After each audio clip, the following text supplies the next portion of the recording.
of going to court and, thrashing the man. You know what I mean? If females knew that if they went to court and they were trying to, get some money out of a man, it wasn't going to be that easy. And if it was a 50-50 chance that the shit could backfire and blow up in their face, I believe that, you wouldn't have any, proliferation of broken homes.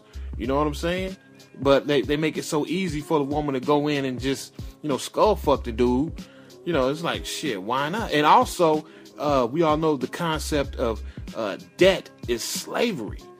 Debt is slavery. And you just have this proliferation of men just being just railroaded with this whole concept of you got to pay for the woman once she deep sixes your ass.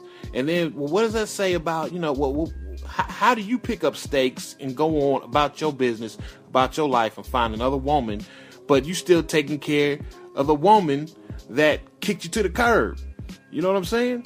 It's like they trying their best to just keep the man on the treadmill, keep the man in a situation of, just poverty, where he can't really come up, he can't really do nothing substantial, he can't really build nothing, you know what I mean? Because he's, he got his money going here, he got his money going there.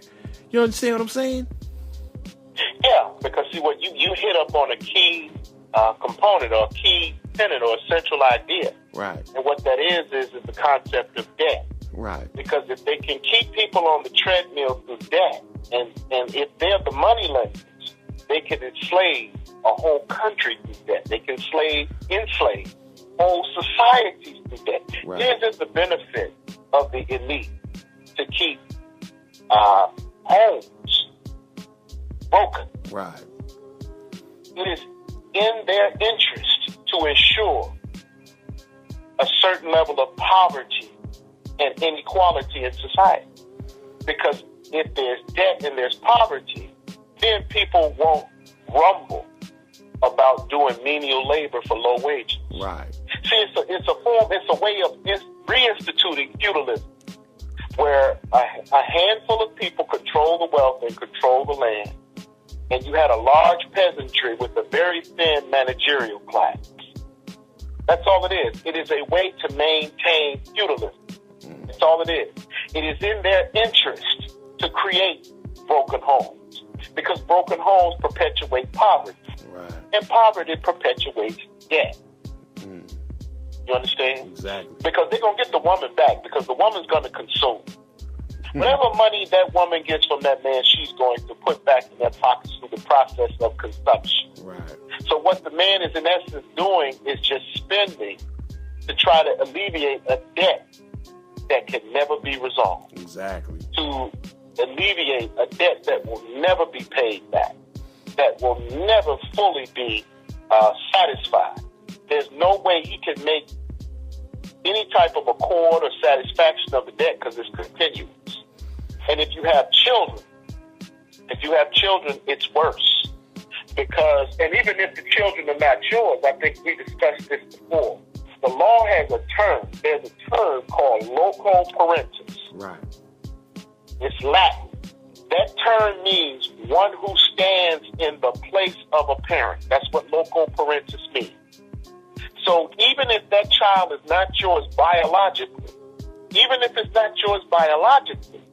you're still responsible if you were a parental figure and if you established a custodial environment for that child.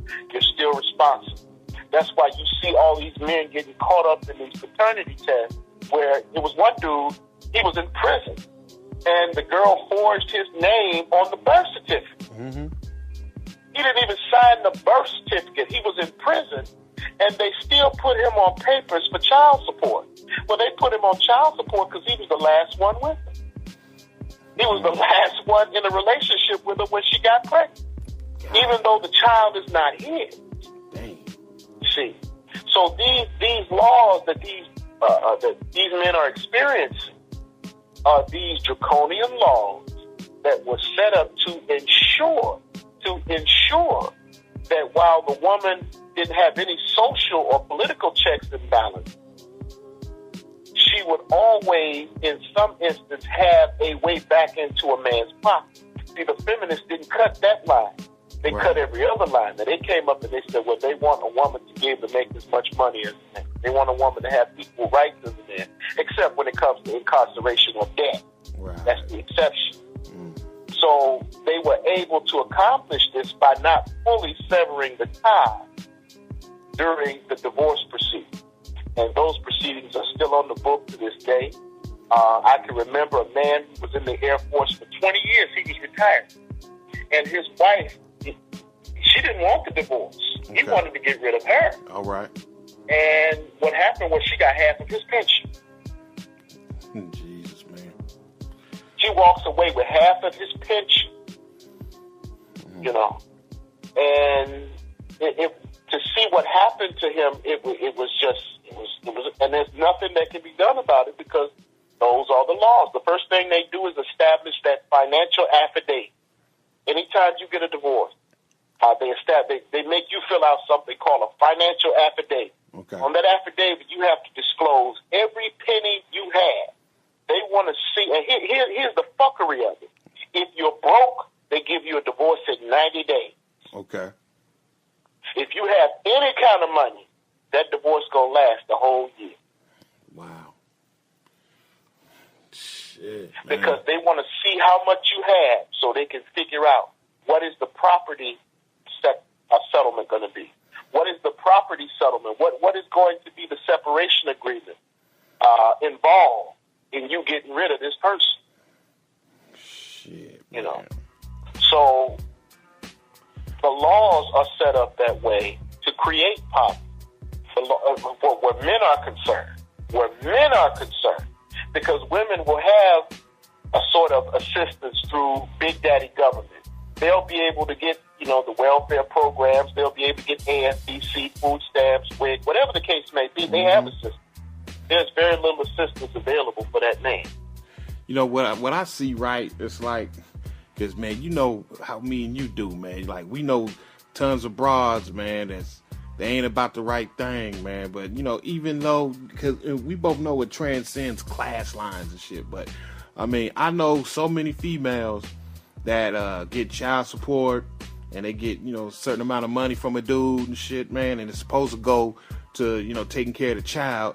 But, man, all these broads, man, good Lord, man, they be fucking it off on nails and weave and, weed. And, I mean, they just spend it on just all sorts of bullshit. So it goes back to, like, if the money was actually in a man's hands, right, there's more of a chance of that money actually being spent on building something. You know what I mean? If it's in the man's hands. But if he has to keep piecemealing, and this would be the man's fault too, if, one of these dudes is just really reckless with his seed, pumping chicks up and, just being Johnny Appleseed and having kids all over the damn place. Of course, he's not going to be able to build shit.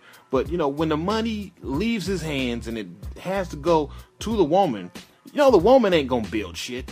You know what I'm saying? The man, of course, the men are the builders. And so, this present day system is pretty much designed to keep the money in the woman's hands so she can just mindlessly consume. Just keep consume shit while, the man, he is busting his ass just to stay afloat. He won't be able to build shit because all of his loot is going to some chick that's just, fucking off the money. Exactly. Yeah. I'll give you an example. Right. A while back, I talked to the Hydra a while back. Okay. And she was telling me, because her baby daddy was paying child support.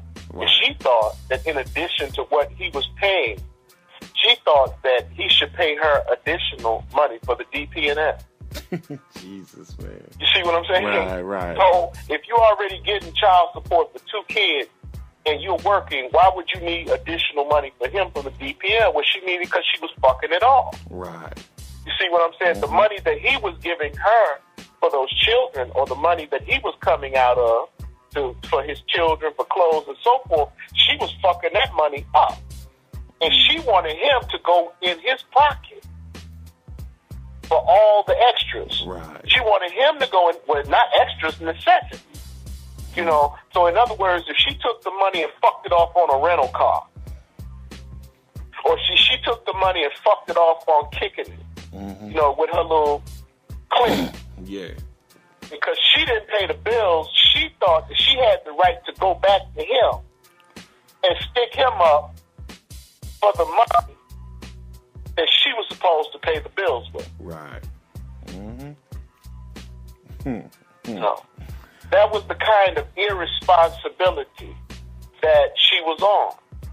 That's the type of shit that she was about. It wasn't about them goddamn kids. Right. You see, she wanted extra money from him on top of the child support because she wasn't doing what she was supposed to do with the child support. You see. Right. So she was out here buying blow, weed, buying rental car. Right. You know, and kicking it with the money that she was supposed to have been taking care of home with. And it was the same thing with 50 Cent's baby mama.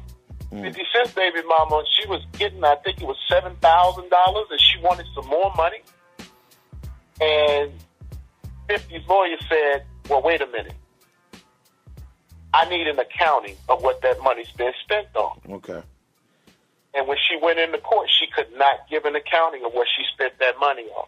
And the judge said, not only am I not going to give you an increase in child support, I'm going to take away or I'm going to reduce what I'm giving. Okay. Wow. Justice? Because she couldn't. Yeah. Wow. He had the money to do it. His lawyer made them do an accounting of what she was doing with that money. Okay. And they determined that there was no way that she should be broke on $84,000 a year. Hell no. And then what happened was they reduced it, and she later wound up turning 50 Cent's son against him. You know, your daddy wasn't shit, that type of thing. Wow. But these child support laws and these alimony laws are draconian. Now, alimony is supposed to go, you're supposed to be eligible for alimony after you've been married for a certain period of time. Okay. Okay. Well, the logic is, well, if you've been married to a woman for 20 years, and that woman has been living off your income, and your income has been the sole source of sustenance for this woman, they don't want her going back to poverty. Right. So you have to allocate her a certain amount of money so that she won't, go back into poverty. Okay. Well, that's usually 8 years. Usually are required to be married 8 years. Well, they came up with a law to get around that. And the way to get around that was, of course, the property settlement or the division of marital property. So in other words, all the property you accumulated, none of the debts now, none of the debts. Okay. But all of the property that you accumulate during the marriage, half of that is hers. So in other words, if I accumulate during the time, if we were only married for 1 year, and I accumulated $500,000 during that year, and that's in the bank, half of that money is hers. She didn't work for it. Right. You see what I'm saying? But because it was accumulated during the marriage, half of it is hers. Now, usually, in order to do something like that, what you would have would be what's called, again, the property agreement, and alimony would say, okay, if you got $500,000, then you have to pay alimony in the amount of, $20,000 for the next 5 years. Okay. That's how alimony works. You pay a certain amount of money over a certain period of time for a finite period of time. You pay a certain amount of money. Because, again, they want her to have time to get up on her feet. I have a relative that went to. He had worked in the shop all of his life. He was making an excellent living in the shop. He married the wrong damn woman. And when it was all over, said and done, she got half of his pension. And he had to pay her alimony so much for so many months. Not so many months, but so many years. All right. And I think she just stopped living off him like 2 years ago. And they've been divorced since '04. So tell me this. So check this out. All right, hate to get conspiratorial on you, man, but what do you think, man? I mean, when you look at the way things are played out, man, do you think that this is deliberate, by design, meant to just basically tear the fabric of society, or do these people genuinely mean well? That we just want to protect the women and children. I mean, what do you think? I'll give you an example. I believe that it's on purpose. I'll give you an example. Okay. Somebody can take something that's meant for one purpose and use it for another. Okay. Somebody can take something that's meant as a positive. Right. To take something that's meant to do good and twist it and corrupt it and usurp it towards your own purpose. Okay. It was supposed to be a benefit, but now it's a detriment and a burden. Okay. The same thing happened with cigarettes, the woman's liberation movement. Mm-hmm. The woman's liberation movement. A part of it was for political equality, and yeah, I get that part. But the issue of them being emancipated, well, if you got an emancipated woman, you can put them in the workforce. All right. You see what I'm saying? Because before you were only collecting revenue from a husband if he was responsible. Well, now you can use that same momentum. You can use that same purpose. You can use that same movement for your machinations or for your benefit or for your motives. Or you see, you have an interior motive to do good. You can always do. Martin King said it this way: you can always do right for the wrong reason. Okay. You understand? Mm-hmm. So I think in some instances, yes, it's set up that way because they benefit. When they started this thing about women smoking, they did a psychological study of women with cigarettes, and they found that there was a sexual connection. There was penis envy involved in women wanting to smoke. Okay. Because smoking had been defined as a male endeavor. It was an activity, largely partaken in or partaken of by men. And that women were interested in some sense or had some keen fetish about or curiosity about what it was like to be, a male, what it was like to have the so-called privileges of a male.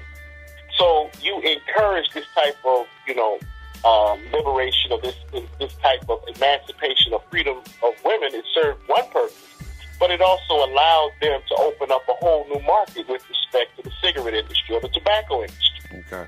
So, yes, the concept of the emancipated woman was a good thing, or we're still trying to determine whether it's a good thing. But it allowed big